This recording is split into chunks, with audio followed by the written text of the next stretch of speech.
Je voudrais remercier le personnel du ministère de la Santé, le personnel, les médecins, le personnel, les autorités sanitaires du Sénégal.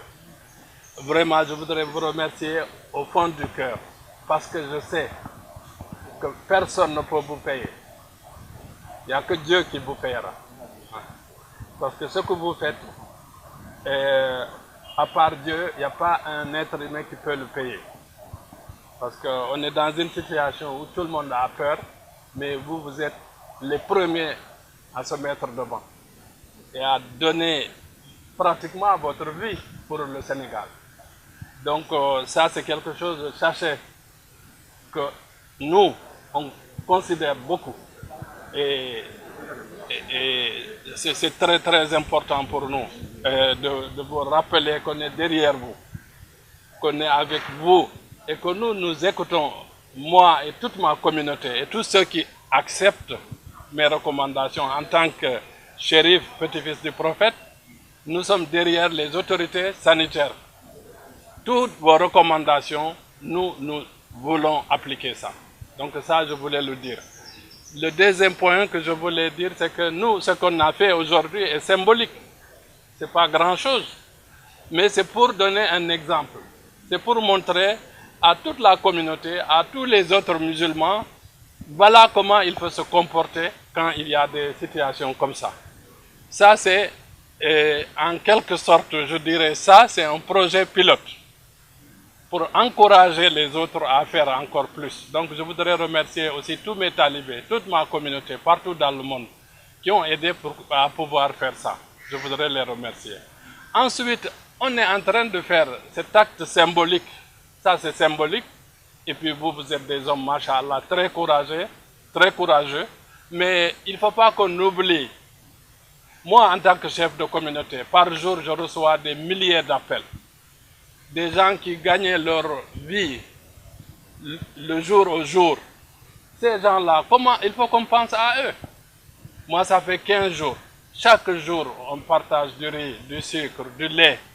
Et même souvent, on donne quelques sommes modiques d'argent pour aider ces populations-là à pouvoir rester chez eux. Sinon, le président Houphouët-Boigny disait qu'un homme qui a faim n'est pas un homme libre. Si les gens, on leur demande de rester chez eux, ils n'ont pas de quoi manger, comment ils vont rester chez eux? Donc ça aussi, il faut que les gens pensent à ça.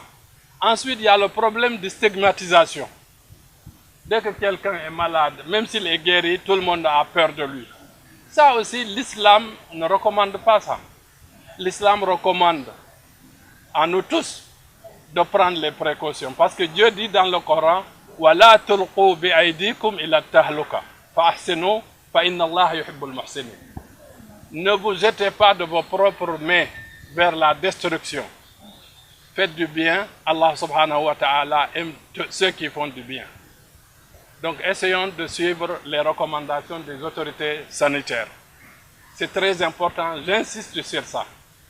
Parce que quand quelqu'un ne souhaite pas se retrouve dans des problèmes, il est obligé de se retourner vers vous. Donc, il vaut mieux commencer au commencement. Donc, voilà les 3 points que je voulais développer. Mais je ne voulais pas finir sans prier pour vous, d'abord, et pour tout le Sénégal, et pour toute l'Afrique, et pour le monde entier. Parce que l'Institut Mozdahir International existe partout dans le monde. En Afrique de l'Ouest, aujourd'hui, nous avons plus de 300, presque 400 écoles. Nous avons fait plus de 400 forages. L'Institut Mozdahir travaille pour la protection de l'environnement. On a planté plus de 4 millions d'arbres. Donc nous sommes là, nous essayons de donner un exemple. Nous essayons d'être peut-être un modèle. Voilà. Et je pense que c'est très important. Donc avant de finir, je prie qu'Allah subhanahu wa ta'ala donne à tout le monde une très bonne santé, une longue vie, que Dieu ouvre toutes les portes, qu'il protège tout le monde. Et je voudrais finir par une prière, vous m'excusez, mais l'endroit où nous sommes est symbolique. Les êtres qui sont là, vous, est symbolique. Il y a une prière qu'on peut faire ensemble, qui peut servir.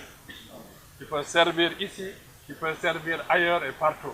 Parce que n'oublions pas que tous les gens qui font des plans dans le monde et qui font des projets, ils oublient toujours Dieu dans leur programme. Mais que la raison de cette maladie-là soit quelque chose que l'être humain a provoqué ou quelque chose qui vient de Dieu, le dernier mot appartient à Dieu. Donc je voudrais qu'on prie ensemble et qu'on demande à Dieu de nous aider et de nous protéger.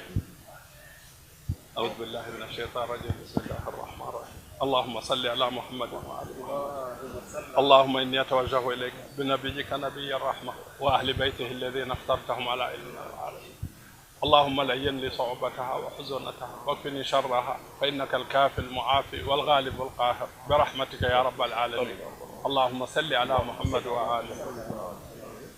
Je veux aider à le faire parce que ceux qui ne remercient pas le sabab, ils ne remercient pas Dieu. Si j'ai réussi à faire ça aujourd'hui, c'est grâce à Dr Badiat et Dr Diop, qui sont des êtres exceptionnels. Donc, quand je leur ai exprimé ma volonté de faire ça, ils m'ont tout facilité. Donc, je les remercie et je prie Allah subhanahu wa ta'ala aussi de les récompenser, Inch'Allah. Merci beaucoup.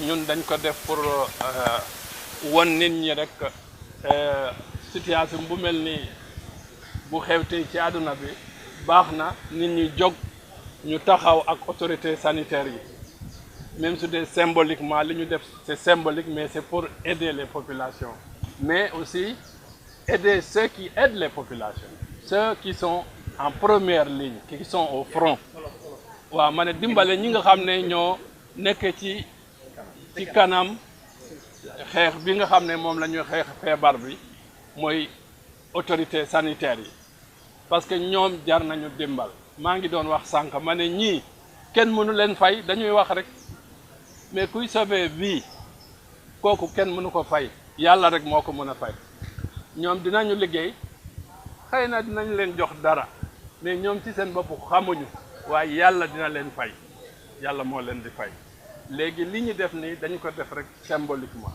dañu bëggoon aussi wax ne nit ñi ñu xam ne lii dafa nekk loo xam ne ñëpp tiit nañu waaye waruñu saalit parce que am nañu koo xam ne moo nekk ci ginnaaw li yëpp mooy suñu borom Allah subhanahu wa taala te dañu war a rek ñun topp recommandation yi nga xam ne moom la ñu autorité sanitaire yi jox kon dama bëggoon taalibe yépp fu ñu mënta nekk ñu respecter recommandation yooyu ñu bañ a aussi fàtte ñi nga xam ne dañu toog ci kër yi amuñu lu ñu lekk dimbal bi symbolique la waaye loolu war nañu ko yaatal ba dimbale ñi nga xam ne aussi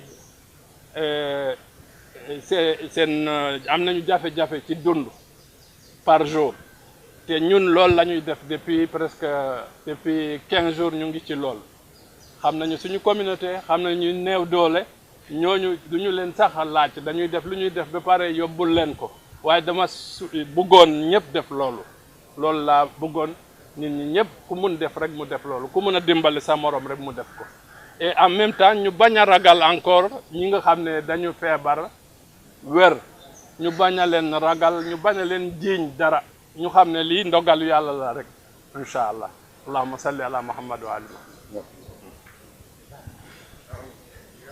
qui seront utilisés à bon escient.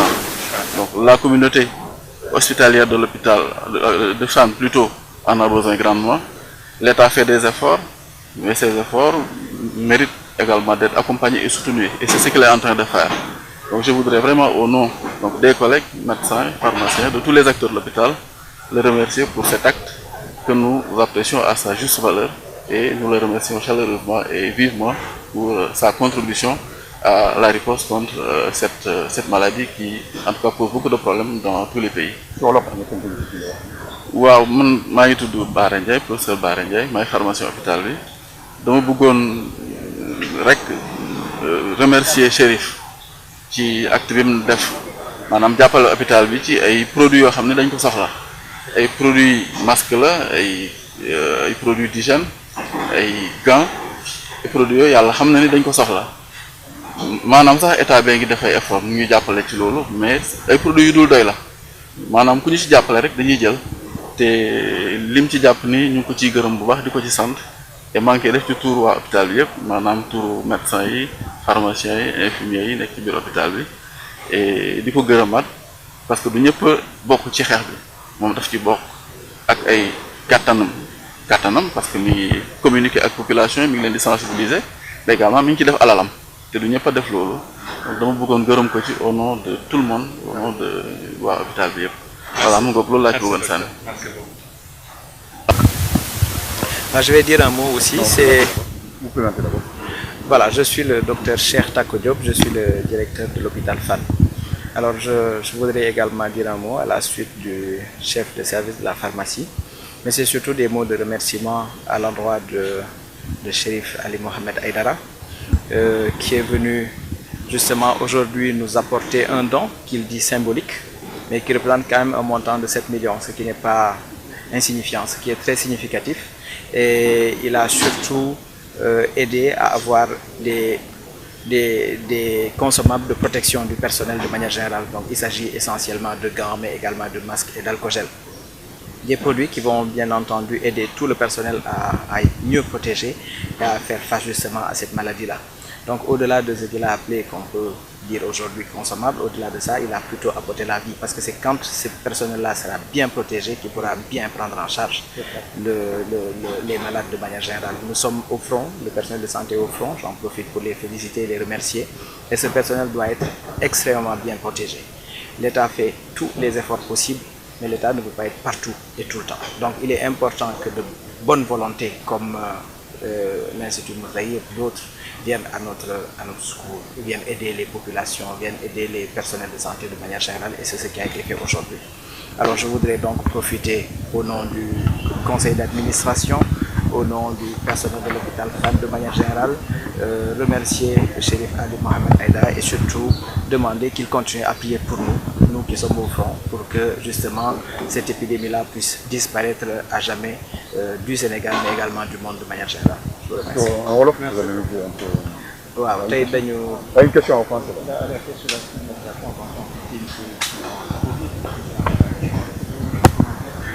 Non, le commentaire, c'est que ce n'est pas une maladie honteuse. On n'a pas besoin de s'en cacher. De toute façon, si on s'en cache aussi, c'est une maladie qui sortira au grand jour.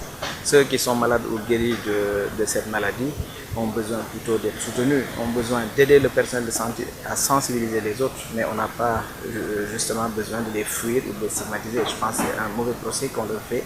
De toute façon, celui qui est contaminé va contaminer autour de lui. Et plus les personnes, les populations seront sensibilisées, mieux ce sera pour tout le monde. Je pense qu'il n'y a aucune raison de stigmatiser ces gens-là. Alors li ma doon wax ci wolof ma tënk ko bu gaaw mooy tey jii dañoo daje fii ndaxte Chérif Ali Mohamed Aïdara dafa jàpp ni xeex bi nga xam ni ci la ñu jublu jëmale ko ci épidémie bi nga xam ne moo am tey mooy feebar bu bees bi am tey dafa ñëw tey jàppale ñu ci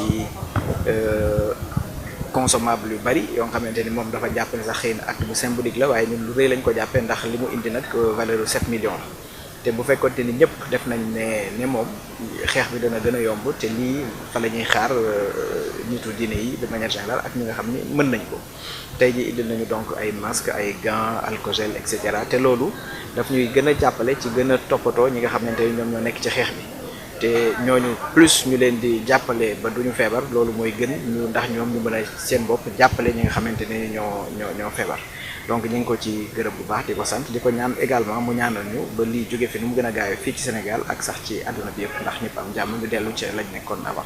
jërëjëf. waaw doon nga ma laaj est-ce que stigmatisation maanaam ñi nga xam dañoo feebar wér ba pare wala ñi nga xam dañoo nekk di feebar ni leen nit ñi di xoolee mel ne ku leen di joxañ ak yooyu loolu du lu gën ndax feebar bi jàpp naa ne du feebar boo nga xamante ni nii jomb na kenn feebar bi jombul ku am jombul ku ñàkk ku ci nekk mën nga ko am te ku ko amit boo ko nëbbee dana feeñal boppam ndax signe bi lay indil dañu jàpp ni képp ko nga xam ne am nga ko nga wér ci wala nga am ko rek nit ñi dañ la war a gën a jàppale pour nga génn ci yow ak sa famille gën la sensibiliser ñi nekk ci la wër ci ñi la wër yow it nga jàpp ci sensibilisation expliquer ni naka la ñuy def ba feebar bi bañ a gën a law ndax comme ni ñu tàmm wax virus bi nga xam ne mooy joxe feebar bi moom demul fenn amul loxo amul tànk donc fu mu dem dañ ko faa yóbbu donc ñi nga xamante ni feebar nañ wala génn nañ ci feebar population yi de manière générale faaw ñu gën a xam digal yi nga xam ne moom la personnel de santé bi joxe te doxe ko loolu bu ñu ko defee ak ñaanu kilifa yi ak